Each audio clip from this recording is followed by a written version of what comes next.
explicar ahora todos los trastornos que tienen que ver con el sistema endocrino. Para ello, pues primero vamos a empezar con los trastornos de la tiroides, ¿vale? La tiroides va a ser la encargada de, como su nombre indica, ¿no? Pues sintetizar las hormonas tiroideas. Así que vamos a ver cómo se genera. Vale. Pues para formar las hormonas tiroideas necesitamos incorporar el yodo, que lo cogemos de la dieta, y la tiroglobulina, que es una proteína, y juntos les vamos a unir las dos para crear las hormonas tiroideas. Entonces, las células foliculares de tiroides coge y las une, formando monoyodotirosina, es decir, solamente un yodo con una tiroglobulina, o la diyodotirosina, que coge dos de yodo y la une a una tiroglobulina. Una vez que lo tengo, ahora ese monoyodo y diyodo, lo que voy a hacer va a ser unirlo. Si yo uno un diyodo que tiene 2 con un monoyodo que tiene 1, consigo una T3. Pero si yo uno 2 diyodos, consigo la T4. Y entonces esto, este T3 y T4 que he conseguido, lo almaceno en el coloide. Es decir, tenemos las células foliculares que están hacia alrededor, que es donde se crean, y aquí en el centro está el coloide, que es de color rosita, que es donde acumulo pues estas hormonas. Vale, ¿qué pasa? Que la hormona T4 es inactiva, entonces se pasará gracias a la desyodinasa a la T3, que es la forma activa. Entonces la T4 solamente va a estar formada en el tiroides, mientras que la T3 se forma en el tiroides, como hemos visto, pero principalmente en los órganos periféricos, es decir, se forma la mayoría de la T3 a partir de la T4, porque los órganos que los vayan a usar le quitan un yodo a la T4 para formar T3. Entonces, esta forma, como es la que no es activa, no se gasta, por tanto, está en más concentración en el plasma y dura pues más tiempo, mientras que la T3 sí se gasta en la forma activa y por tanto se gasta, ¿no? Vale, ahora tenemos las desyodinasas, que lo que van a hacer es eso, es activar la hormona tiroidea, pasarla de T4 a T3. Vale, entonces tenemos la desyodinasa 1, la 2 y la 3. La 3 inhibe ese proceso y la 2 lo activan. Lo que pasa es que la 1 está en estos órganos periféricos, mientras que la desyodinasa 2 están en estos otros. Una se inhibe con el propiltiroacilo y la otra no. Bueno, da igual. Una está en un sitio y otra está en otro. Y lo que hace la desyodinasa 1 es pasar de T3 reversa, que es una forma de T3 inactivada, para activarla a T4, o sea, pasarla a T3, más que hacer el efecto sobre la T4. Es decir, la desyodinasa 1 actúa principalmente a nivel de T3 reversa para pasarlo a T3, mientras que la desyodinasa 2 actúa principalmente la T4 para pasarla a T3, ¿vale? Resumen, que la desyodinasa lo que hace es pasarlo a la forma activa, que es la T3. Ya está. Ahora, ¿cómo vamos a explorar la tiroides? Pues la exploración física lo que vamos a hacer es palparlo desde la parte posterior nos ponemos detrás de la persona y palpamos el cuello. Y ahora, ¿qué podemos ver? Pues el bocio, es decir, que está aumentado de tamaño. Si está duro, significa que hay un cáncer. Pero si está hablando, pues un trastorno hormonal en el que está o hiperestimulado o hipoestimulado, ¿no? Bueno, que está hiperestimulado, pero que puede ser por un hipertiroidismo o un hipotiroidismo, es decir, que está funcionando más de la cuenta. Y puede ser un aumento general, difuso o nodular, es decir, formando pequeñas pelotitas. También se puede ocultar. Si yo lo oculto y escucho un soplo, es un signo patognomónico del Graves Basedow, porque está hiper perfundido, ¿vale? Lo que menciona esa tiroides. Ahora, ¿qué pruebas complementarias puedo usar? La radiografía para evaluar si tengo un bocio intratorácico, es decir, que el bocio me ha aumentado tanto de tamaño que pasa del cuello al tórax. Y entonces, para corroborarlo en la exploración física, le digo que haga la maniobra de Marañón, que consiste en que el paciente levanta los brazos y al levantar los brazos se comprime, como el bocio es tan grande, me comprime las yugulares y se me pone la cabeza roja, se me pone la cara roja. ¿Qué más puedo usar? Pues una ecografía, un PAP para hacer una biopsia, la gammagrafía tiroidea para ver la zona hiperfuncionante del tiroides y en la analítica sanguínea, pues la TSH, la T3, la T4, el yodo, estimularlo con TRH o TSH para ver si el problema está en el hipotálamo o en la hipófisis. Es decir, que si yo le aumento, le estimulo con TRH y consigo que se formen las hormonas tiroideas y aumentando la TSH, significa que el problema es que el hipotálamo no generaba nada. Pero si no aumentan las hormonas tiroideas, eso significa que la hipófisis no está bien. ¿Por qué? Porque si yo tengo el hipotálamo, lo que hace es liberar la TRH, que lo que va a hacer es estimular a la hipófisis para que libere la TSH y ya estimule pues la tiroides para que forme la T3 y la T4.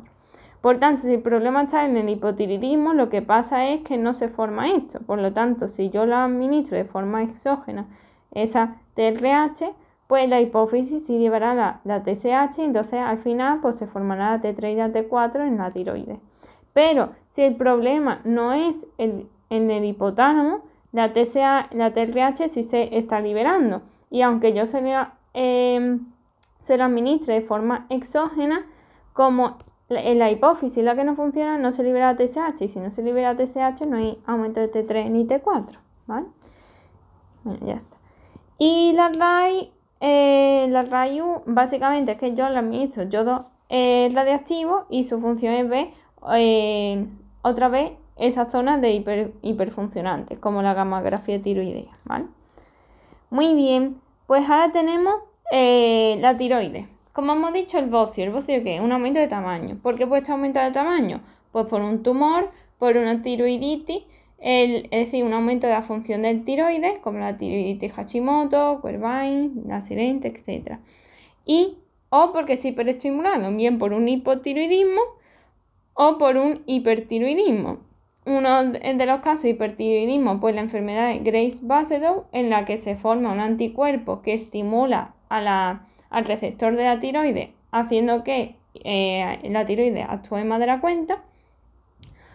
O bien que esté superestimulado porque haya un hipotiroidismo porque me falta yodo, por hay ciertos alimentos que me rompen y me destruyen la tiroides y entonces dice el cuerpo necesito más T3 y T4 y entonces aumenta, intenta forzar a esa tiroides que no existe que haga cosas. La resistencia periférica a hormonas tiroideas por los receptores, que viene a ser lo mismo que lo de arriba y tal. Vale, entonces, ¿qué síntomas voy a tener? Pues generalmente ninguno. Pero si tengo algo, puedo tener dolor. Si tengo dolor, normalmente me va a indicar que tengo un cáncer.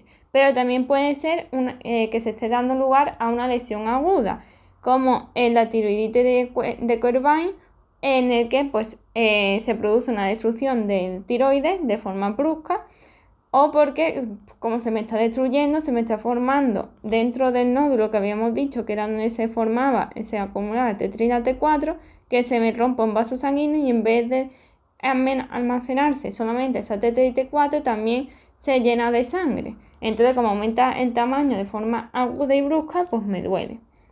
Pero también ese aumento de tamaño me pueden comprimir las estructuras que yo tengo en el cuello, como en la tráquea, la laringe, entonces estridón, no puedo respirar bien, como que comprima el esófago, entonces no puedo tragar correctamente, que me comprima el nervio recurrente y entonces disfonía, o la maniobra de Marañón que habíamos dicho antes que me comprime las yugulares, ¿no? ¿Qué trastornos podemos tener? Tenemos el hipotiroidismo y el hipertiroidismo. Un hipotiroidismo es que secretas muy pocas T3 y T4. ¿Y por qué pues? O sea, que hay poco T3 y T4. ¿Y por qué puede ser? Bien porque no sintetizo, bien porque tengo mal los receptores, o el síndrome de enfermo eutiroideo, que vamos a ver qué es. Entonces tenemos el hipotiroidismo en el que no sintetizo. ¿Por qué no sintetizo? Porque tengo un fallo a nivel de la tiroides, porque está destruido, porque tengo anticuerpos que me la destruyen autoinmune, que sería la tiroiditis Hashimoto, porque tengo falta de yodo, porque no tengo lo suficiente enzimas tiroideas, o porque me he tomado sustancias que se unen al yodo y entonces no tengo tanto yodo disponible y son bociógenas. Entonces, ¿qué voy a ver? La tiroides no funciona. El problema está, vamos a decir, en un dibujito. Tenemos la tiroides, aquí tenemos la hipófisis y aquí tenemos el hipotálamo. Entonces, el hipotálamo está bien y me libera la TRH que va a activar a la hipófisis para que ella libere la TSH. Y la TSH va a estimular a la tiroides para que libere la T3 y la T4. Entonces, si yo tengo un problema en la glándula, esto no funciona, por lo tanto no tengo T3 y T4, pero la TRH y la TSH va a aumentar mucho para intentar forzar la tiroides, que es lo que vamos a ver. Aquí, en el caso de que lo que tengamos es un hipotiroidismo secundario, aquí el problema está en la hipófisis. ¿Por qué? Porque tengo un tumor o porque se produzca una isquemia y se muera. Entonces, el problema es que la T3 y la T4 voy a tener baja, la TSH la voy a tener baja porque todo esto no funciona, pero la TRH la voy a tener súper elevada porque me está diciendo trabajar y no funciona en ninguno. Y si el problema está en el hipotálamo, todo lo voy a tener disminuido porque nada de la vía funciona. Y si yo administrara TRH de forma exógena, pues se cura porque el problema es a nivel del hipotálamo. Si yo esto que no se está formando, la TT y la TRH no se está formando, la aporto de forma exógena, ya estimula la hipófisis y sigo para adelante. Mientras que si el problema era la hipófisis, si yo libero le doy TRH de forma exógena igual que intentaba hacer el hipotálamo, sigue sin funcionar porque esto no funciona. En plan, la hipófisis no existe, ¿vale? Ahora, que el problema lo tengo en los receptores, pues que voy a ver, pues mucho T3 y T4 y mucha TSH. Yo estoy echando muchas hormonas tiroideas, pero no hacen ningún efecto porque los receptores a nivel periférico de los tejidos no funcionan. Y ahora, el síndrome de enfermo de tiroideo es un caso en el que la tiroides y el hipotálamo y la hipófisis todo funciona perfectamente. Lo que pasa es que el paciente está encamado y al no moverse y estar postrado en la cama, el cuerpo dice, ¿para qué voy a generar hormonas tiroideas y aumentar el metabolismo de este señor si es un vegetal, básicamente, que está ahí tumbado y no hace nada? Entonces lo que hace es que aún me activa la desjodinasa, que era la 3, la que hacía las cosas en plan, la que inhibía el paso de T4 a T3, y entonces lo que voy a hacer es pasarla toda a T3 reversa, que es la que no es la forma inactiva de T3. Entonces, ¿qué voy a ver en la analítica sanguínea? Pues disminuir la TSH y la TRH, porque ¿para qué voy a estimular? Como hemos dicho, y la T4 y la T3 va a estar disminuida y aumentará la TR reversa porque está actuando esa desjodinasa 3. Vale, entonces, ¿cuál va a ser la progresión en el caso de un hipotiroidismo? ¿Cómo va a ir evolucionando? Pues primero voy a tener un bocio difuso en el que la pelota del bocio va a estar súper grande y no funciona nada. Entonces la TSH va a aumentar, como habíamos dicho, para que forzar a esa tiroides a que haga algo. Pero como no funciona, pues la T4 en el primer momento la T3 y la T4 no funciona. ¿Qué pasa? Que ahora con esa constante estimulación puedo conseguir, estoy intentando activar a esa tiroides y genero pequeños nodulitos dentro de la tiroides que empiezan a funcionar. Y entonces consigo una T3 y T4 normales. Pero si esto se continúa en el tiempo sin curarlo, puede incluso generar más nódulos que liberen ese T3 y ese T4. y se forme un bocio hipertiroideo. Y entonces aumente esa T3 y la T4. Vale. ¿Qué síntomas vamos...? Bueno, ahora esto para diferenciar el hiper con el hipo. Vale. Pues ahora tenemos el hipertiroidismo. El hipertiroidismo, todo lo contrario. Tengo un exceso de producción de T3 y T4. Entonces, tipo primario, el problema está en la tiroides, que libera demasiado. ¿Por qué? Puede ser por un adenoma tóxico tiroideo, que es una tiroiditis que ahora veremos. Puede ser un bocio modular tóxico, es decir, todo lo que me rompa la tiroides que va a ser por la tiroiditis. O que yo administre más yodo de la cuenta. Entonces la tiroides se pone a fabricar hormonas tiroideas como si no hubiera un mañana. Y puede ser un hipertiroidismo secundario, porque el problema está en el que se está estimulando de forma excesiva a la tiroides. ¿Por qué? Por una enfermedad de Graves-Basedow, como habíamos dicho antes, que se crean anticuerpos que estimulan al receptor de la TSH de la tiroides. Puede ser por un adenoma hipofisario, es decir, un tumor en la hipófisis que aumenta la liberación de la TSH y hiperestimule a la tiroides.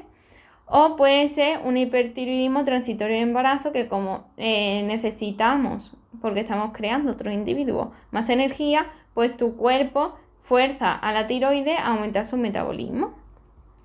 Y ahora, dentro de esto tenemos la tiroiditis.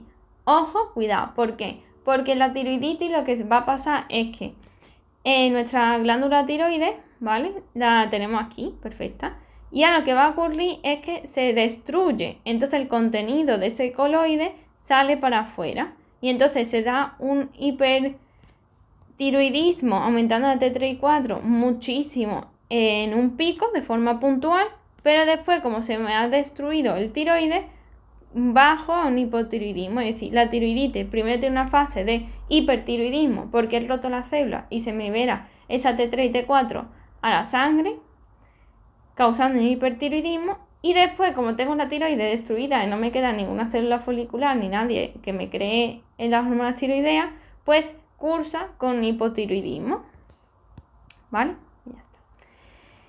Y ahora, entonces, dentro de estos problemas de tiroides, vamos a tener distintas causas. Entonces, si yo tengo una tiroxicosis y un hipotiroidismo en el que se me destruye o yo estoy administrando de forma exógena esas hormonas tiroideas, ¿qué va a pasar? Si yo libero muchas hormonas tiroideas, la TSH y la RAID va a estar disminuida. Es decir, la zona de la tiroides que captan, que era la zona de la RAID, que era la zona de tiroides hiperfuncionante, no existe. Por lo tanto, va a estar bajo, porque hemos dicho que la tiroxicosis lo que ocurre es que he roto toda la tiroides, no tengo a nadie.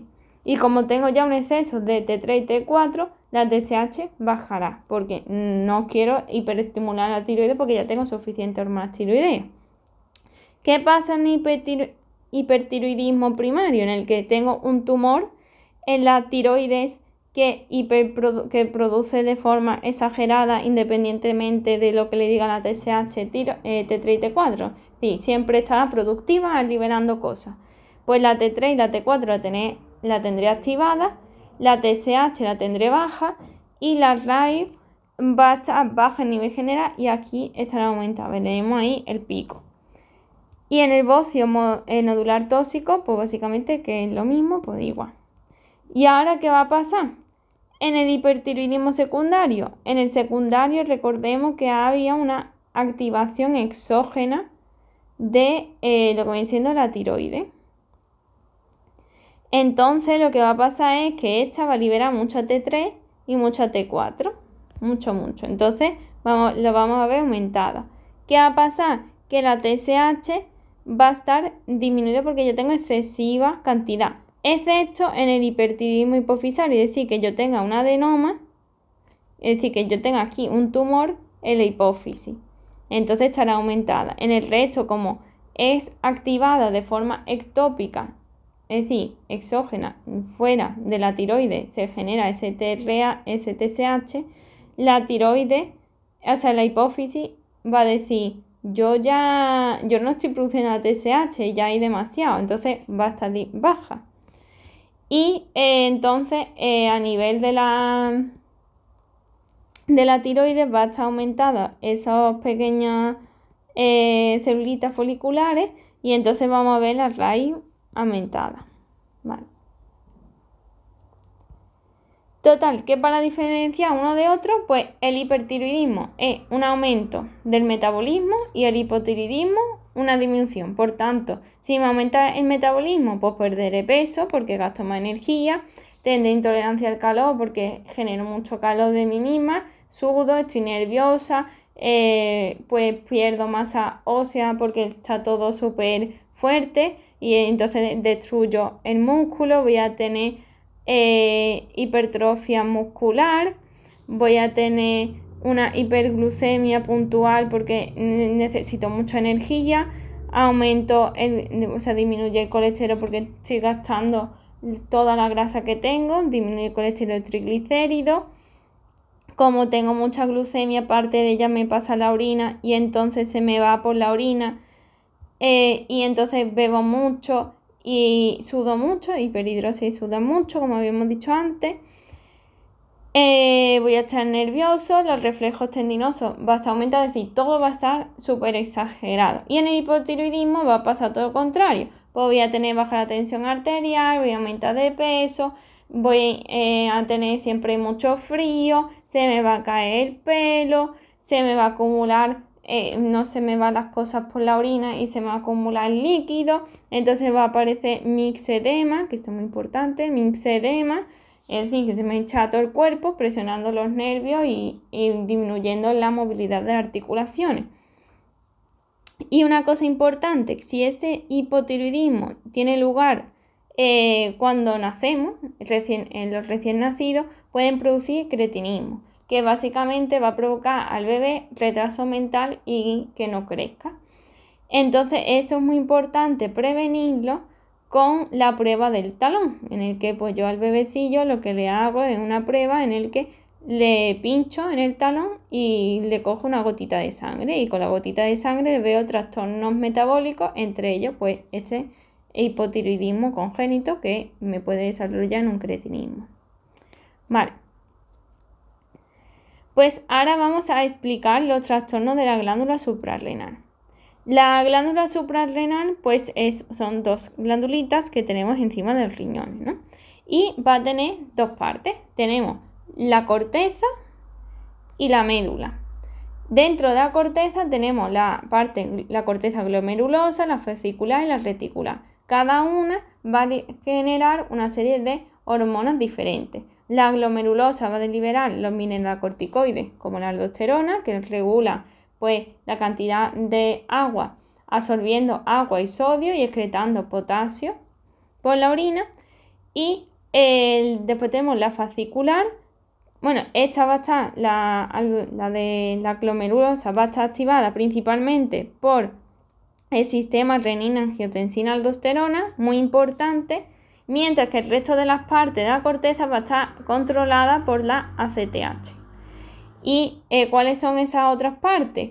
Pues va a ser la fascicular, que libera glucocorticoides, el cortisol, que se libera en situaciones de estrés y por tanto como en el estrés lo que necesito es energía, pues aumenta la glucemia, quito los depósitos de grasa, más bien acumulo grasa, se me pone la cara típica de esta de cara de luna llena, se me atrofia la piel porque estoy gastando mucha energía, se produce osteoporosis porque el estrés lo que hace es como lo otro, aumenta el metabolismo y entonces se produce osteoporosis y produce inmunosupresión porque los glucocorticoides, el cortisol, como que inhibe el sistema inmunitario, ¿vale?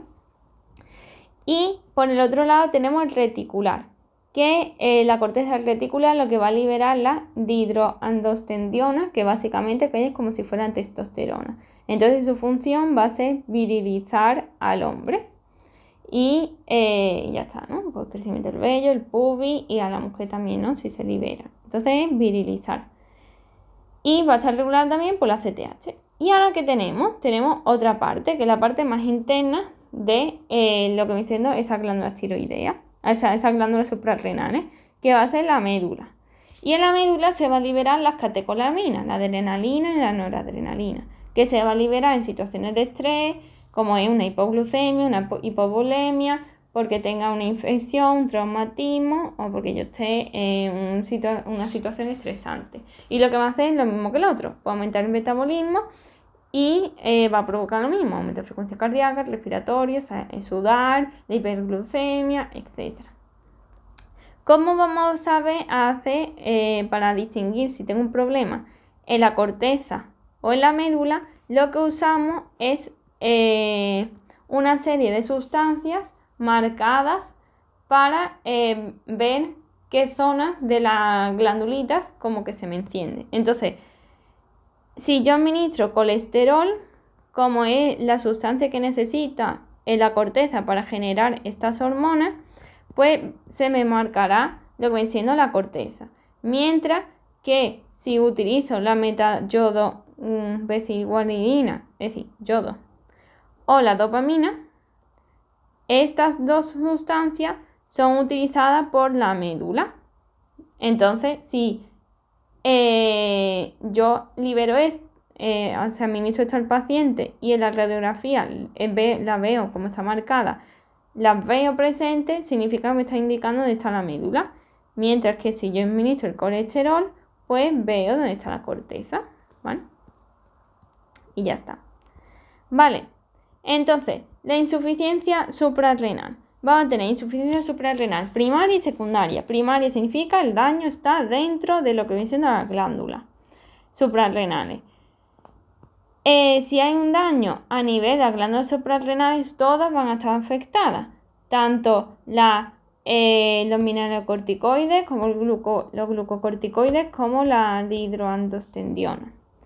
Entonces, ¿cómo lo voy a evidenciar en la analítica de sangre? Pues lo voy a ver aumentar a CTH, que es la señal por parte de la hipófisis que le dice a la glándula suprarrenal trabaja, la voy a ver aumentar, y el resto de las hormonas de la corteza y voy a ver que no funcionan, van a estar disminuidas.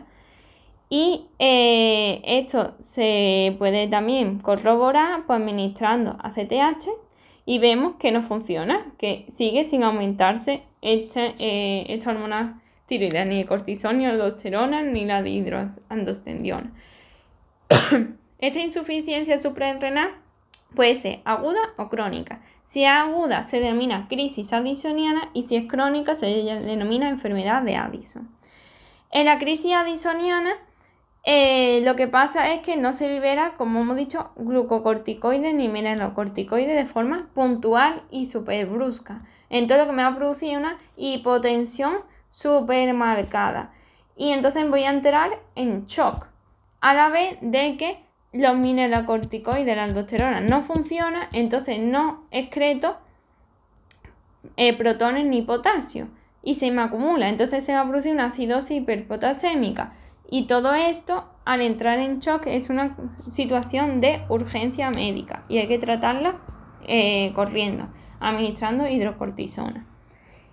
¿Qué me puede provocar esta crisis addisoniana? Pues porque yo estoy tomando corticoides y lo suprimo rápidamente, y como al tomar corticoides de forma elevada, con una dosis elevada, me suprime la función del hipotálamo y la hipófisis, ellos no dan la señal a la glándula suprarrenal que tienen que actuar. Entonces no se liberan estas hormonas y por tanto entro en esta crisis addisoniana y puede generar un shock. O también puede ser pues por hemorragia, sepsis, colección intravascular diseminada, es decir, que yo tome alguna sustancia que deje de irrigar a lo que viene siendo a las glándulas suprarrenales y entonces no le llegan esas hormonas que le dicen trabaja, porque viajan esas hormonas por la sangre hasta llegar a la glándula suprarrenal y como no llega, pues no trabaja.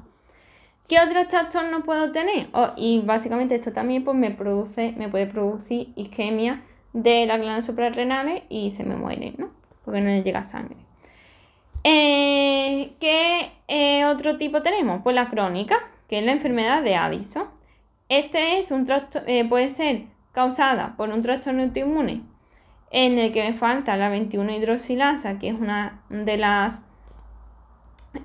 enzimas que me va a permitir generar lo que viene siendo las hormonas de la glándula suprarrenal, de la corteza suprarrenal, o por otros trastornos autoinmunes. Puede ser generada también por infecciones como la tuberculosis o el citomegalovirus, que me va a infectar a las células glándulas suprarrenales y me las va a destruir, o porque me falten, como estamos diciendo, la enzima, la 21-hidroxilasa o la LIPA, que es básicamente una enzima que permite la destrucción de la grasa. Entonces se me acumula la grasa y no libero de esa grasa el colesterol. Y si no tengo colesterol y se me acumula la grasa en la glándula suprarrenal, pues deja de funcionar y entonces pues no tengo las hormonas de la corteza. Entonces, ¿qué va a pasar? Que la hipófisis va a decir, trabaja, señora, trabaja, y como ella no tiene ningún problema, pues entonces va a liberar su ACTH, va a decir a la hipófisis, o sea, a la glándula suprarrenal, trabaja. ¿Y qué pasa? Que esa ACTH, al aumentarse, aparte de estimular la ACTH, aparte de estimular a las glándulas suprarrenales, también activa la liberación de MSH, que era esencial para activar a los melanocitos de la piel y que liberen su pigmento, la melanina. Entonces se me va a hiperpigmentar la piel. Entonces voy a ver como síntoma esa hiperpigmentación de la piel porque aumenta la ACTH, y voy a ver que están disminuidas las hormonas de la corteza suprarrenal. Entonces voy a tener disminuidos los andrógenos, entonces no se me va a producir esa virilización de la persona, y entonces voy a tener poco pelo, y voy a tener disminuidos mineralocorticoides o glucocorticoides. Entonces voy a tener una hipoglucemia, una hipotensión arterial, se me va a producir como dijimos antes, por la acidosis hiperpotasémica, etc.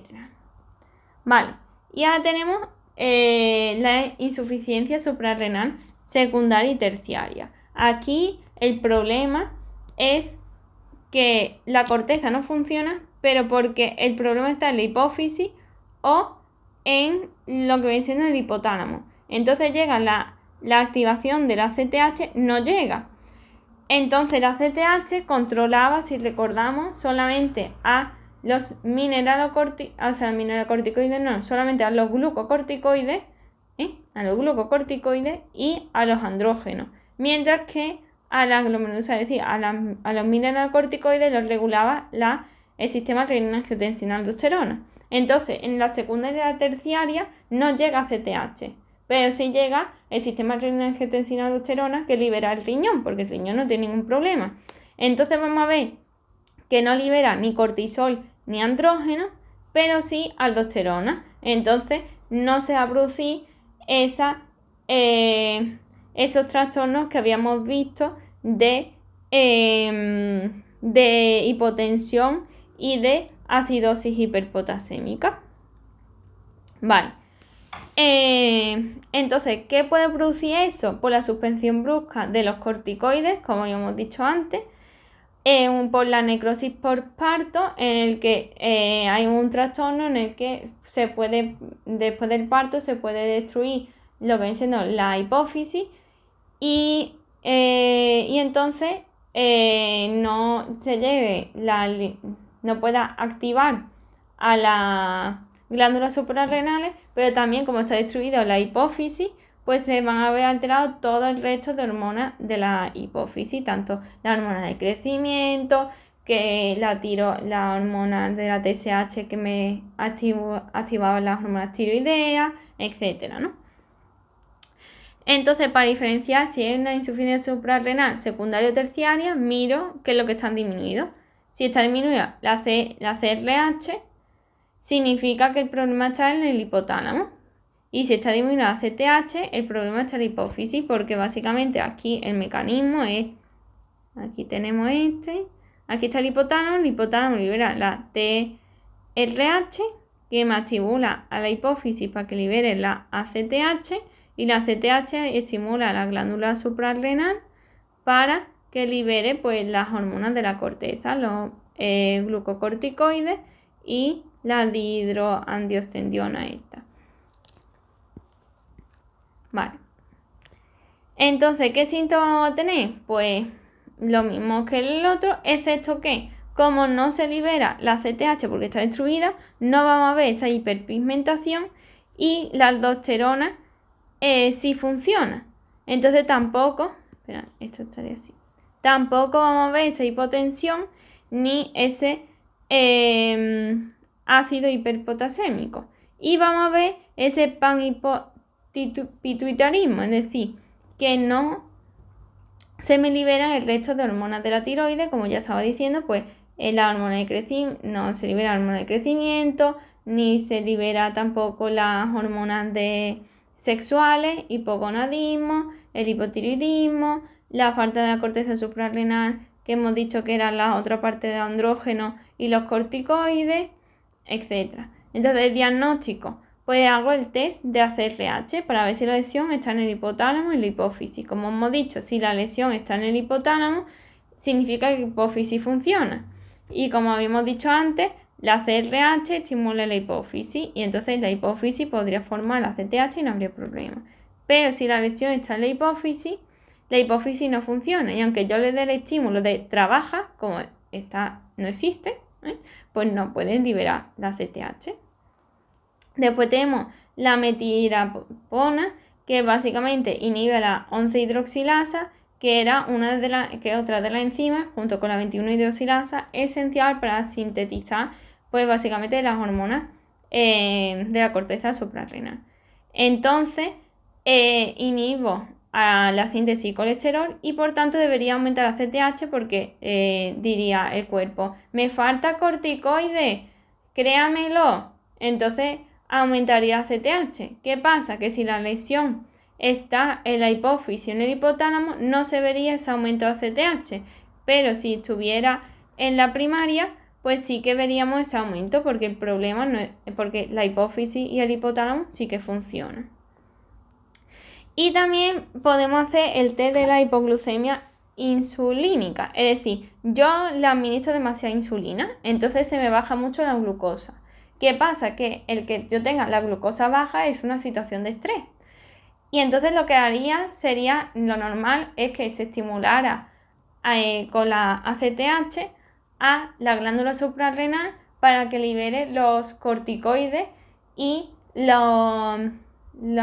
además la médula también la activaría para que aumentara la glucemia, porque las dos hemos dicho que actuaba en situaciones de estrés y entre otras cosas aumentaba la glucemia.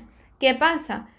Que como esta no funciona porque la CTH no se libera, pues no vemos ese aumento del cortisol y no se recuperan los niveles de glucemia. Después vamos a tener el hipoaldosteronismo. En este el problema va a estar en la aldosterona. Tipo, pues primario, el problema está en lo que viene siendo en la corteza suprarrenal.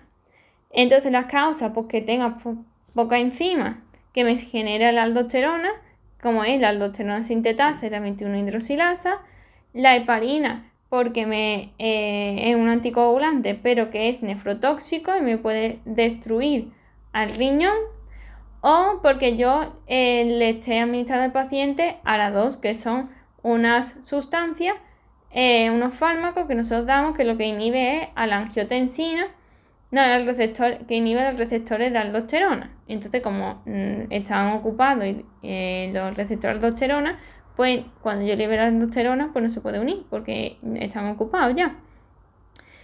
¿Qué otros tipos tenemos? El secundario. El secundario es cuando yo estimulo, cuando básicamente la estimulación del sistema renina-angiotensina no funciona. Entonces va a haber un hipoaldosteronismo. ¿Qué pasa? Que puede ser de dos tipos. puede ser hiperrinémico, en el que sí que consigo liberar la renina porque el problema está en la angiotensina-aldosterona, porque yo estoy administrando IECA, que lo que inhibe es la conversión de angiotensina-aldosterona, porque básicamente el sistema renina-angiotensina-aldosterona es lo siguiente: el riñón libera renina. Esta renina va a activar, hace que pase el angiotensinógeno a angiotensina 1. Y ahora la angiotensina 1 va a pasar a angiotensina 2 gracias a la enzima convertidora de la angiotensina. Y esto lo que me hace es inhibir a esa enzima. Y entonces ya no libero angiotensina 2, que es la que después va a activar la aldosterona, que es la que va a actuar a nivel del riñón. Entonces, lo que ocurre aquí es que yo sí libera renina, o sea, el sistema renina-angiotensina-aldosterona no funciona porque estoy bloqueando a este nivel. Mientras que el hiporrinémico es que tengo un problema en el aparato yuxtaglomerular, como vimos en el tema anterior, y entonces no se libera renina. El problema está ya desde aquí, ¿vale? Y entonces hiporreninémico, es decir, hiporrenina.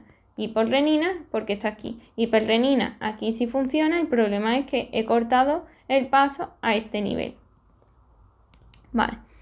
Entonces el diagnóstico, pues veré una menor absorción del sodio y del agua, que es la función de la aldosterona, y una menor excreción del potasio y de los protones, por tanto acidosis hiperpotasémica, y veré poca aldosterona porque no me funciona, si es primario.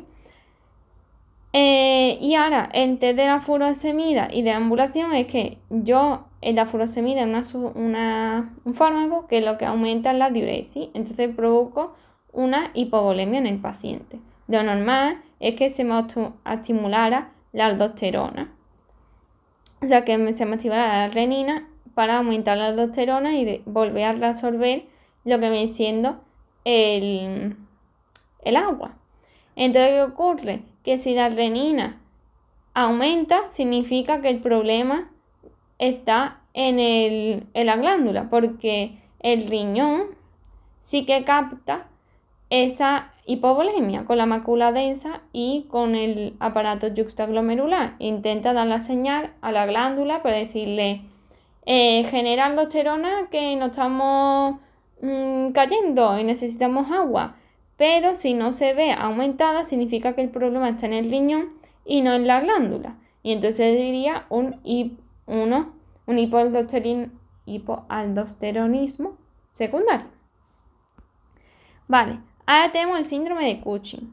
El síndrome de Cushing es un síndrome en el que libero demasiado cortisol, demasiado glucocorticoides. ¿Qué tipos tenemos? Tenemos pues exógenos, que yo administre los glucocorticoides de forma exógena, es decir, me paso con el tratamiento. Y lo tenemos endógeno y el pseudo-Cushing. De forma endógena, pues puede ser ACTH dependiente o independiente. ACTH dependiente, es decir, que se está liberando la ACTH, que era la hormona que libera la hipófisis para estimular a lo que viene siendo la glándula suprarrenal, ¿vale? Para estimularla. Y ahora, ¿qué pasa? Que la que es dependiente de ACTH es que se está liberando demasiado ACTH. Y esta ACTH puede estar liberándose a nivel de la hipófisis por un adenoma hipofisario, que es lo que determina la enfermedad de Cushing, o bien que se esté liberando por un tumor en otra zona. Generalmente el típico pues es el tumor de células pequeñas del pulmón, el microcítico del pulmón. O puede ser independiente, es decir, que la glándula suprarrenal libera ACTH de forma autónoma, sin necesidad de estímulo ninguno. Ella lo libera de forma constante y le da igual todo. ¿Por qué? Porque hay un tumor en la glándula que aumente esa secreción, ¿no? Que sea hiperfuncionante. Y un pseudo-Cushing pues, puede ser causado por una depresión o por un alcoholismo, que ambos dos lo que producen es un aumento de la liberación de la CRH, porque genera pues básicamente deshidratación y genera una situación de estrés. Al generar estrés, pues dice el cuerpo: necesitamos cortisol, y entonces pues aumenta la CRH, el ACTH, y por tanto aumenta el colesterol. Y desaparece esto pues cuando dejo de estar ansioso, cuando curo la depresión y cuando dejo de consumir alcohol. Y aquí pues tenemos el esquema, básicamente lo que acabamos de decir. Y ahora, ¿qué síntomas vamos a tener? Como hemos dicho, el cortisol lo que hace es como aumentar el metabolismo. Entonces vamos a tener hiperglucemia, se va a acumular las grasas en la cara y formando la cara de luna llena, en el cuello formando el cuello de búfalo. Se me va a empezar a romper la piel por el aumento del metabolismo, entonces atrofia cutánea y se me va a formar pues estrías en la piel de color moradito, que son estrías venosas. Se me va a romper, como se me rompe la piel, también se me va a formar pequeñas hemorragias, equimosis. Se me hiperpigmentará la piel si aumenta la CTH, es decir, si estoy, por ejemplo, con una enfermedad en plan de secreción ectópica, por ejemplo, que libera mucha CTH, o con la enfermedad de Cushing en sí. Y se me destruye el hueso, por tanto osteoporosis, se me inhibía el sistema inmunitario, por lo tanto inmunosupresión, también produce hirsutismo. Y como hay mucho estrés, también inhibe el crecimiento y ya está, ¿vale?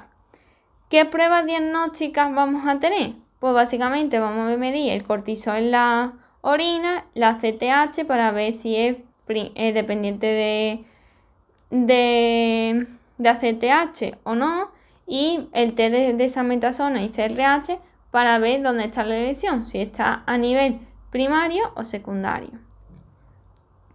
Porque la desametasona lo que hace es inhibir al cortisol, y si yo lo administro y veo que sigue liberándose el cortisol, significa que tengo un problema de una hipersecreción de cortisol por parte de la glándula. Y si yo estimulo la TRH, será para ver si aumenta la CTH o no, es decir, para ver si tengo, por ejemplo, una producción ectópica de ACTH o no, o ver si tengo algún problema a nivel de la hipófisis.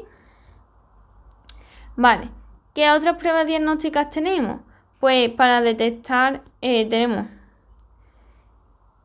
la resonancia magnética, el TAC, la gammagrafía y todo eso, que es básicamente administrar sustancias, como habíamos dicho antes, con yodo, con colesterol, para ver si se une a la zona de la corteza, que es donde se está liberando pues el cortisol. Vale. Y ahora tenemos el hiperaldosteronismo, en el que tengo un aumento de la función de la aldosterona. ¿Qué tipos tenemos? Pues puede ser primario, que está afectado a la glándula, o secundario, que está afectado pues, a nivel del aparato yuxtaglomerular. Entonces, va a ser hipo o hiperrinémico. Es decir, el aparato yuxtaglomerular funciona aquí, en el primario.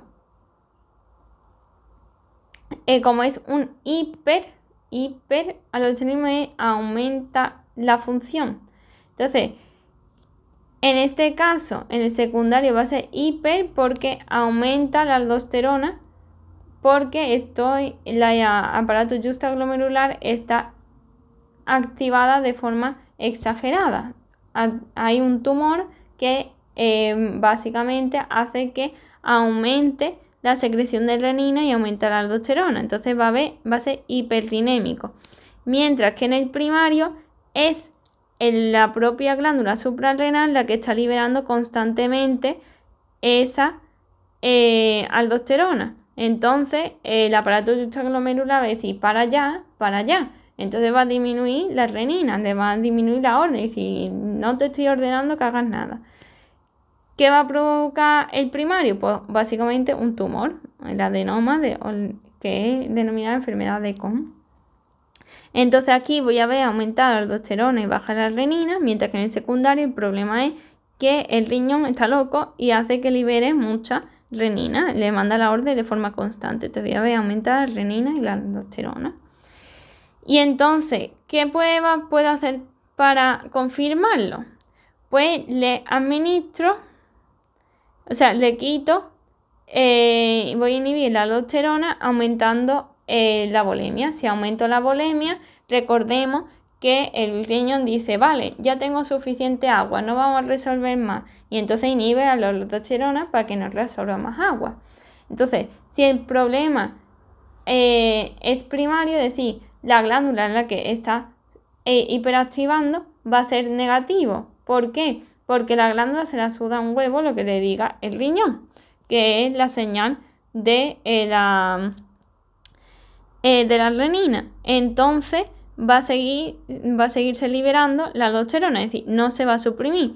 Mientras que será positivo si disminuye la aldosterona, porque consigo que disminuya la concentración de aldosterona, porque el riñón le dice no hace falta que absorbas más, ¿vale? Entonces, ¿qué síntomas vamos a tener? Como reabsorbo demasiada agua y sodio y excreto mucho potasio y protones, pues voy a tener hipertensión arterial, hipopotasemia, alcalosis y no va a haber edemas porque parte de los iones se me están perdiendo por el sodio, o sea, por la orina, natriuresis. Y ya está, la prueba diagnóstica, pues cateterismo y TAC para ver dónde está la lesión, como siempre, básicamente. Ya tenemos el hiperandrogenismo, es decir, tengo un aumento de la función de la liberación de los andrógenos. Y tenemos que puede ser primario o secundario. El primario es cuando el problema está en la glándula y secundario porque hay un problema en otros lados, ¿no? Entonces, el primario, pues un cáncer a nivel de la corteza suprarrenal que sea hiperproductor de las hormonas de los andrógenos. Y secundario, pues por falta de la enzima 21-hidroxilasa o la 11-hidroxilasa, que son enzimas que son esenciales para la formación de las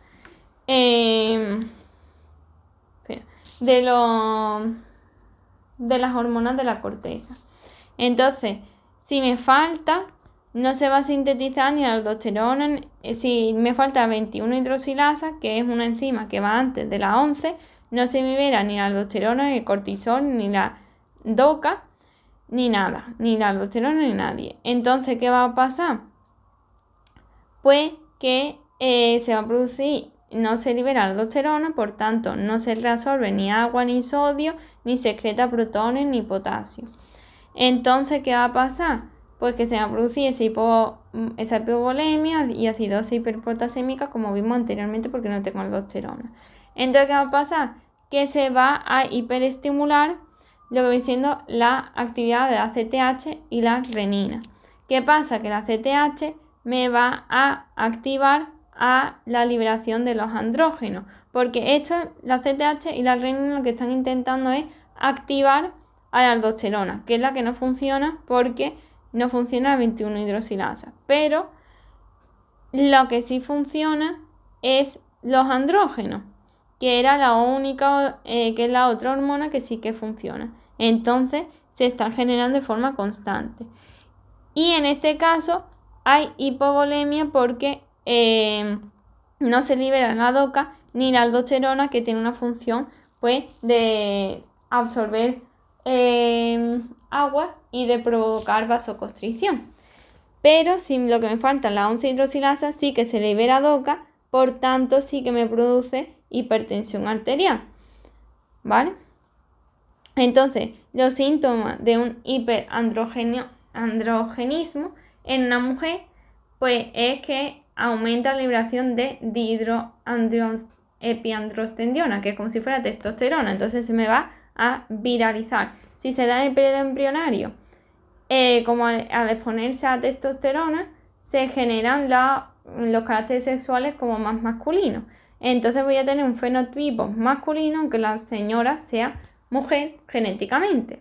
Si se me produce en la infancia, se me va a producir una pubertad precoz y entonces pues se me va a cerrar lo que viene siendo el cartílago de crecimiento, porque básicamente cuando me viene la regla y consigo las hormonas, dejo de crecer. Entonces dejo de crecer antes de tiempo, porque se está liberando mucho andrógeno antes de la cuenta.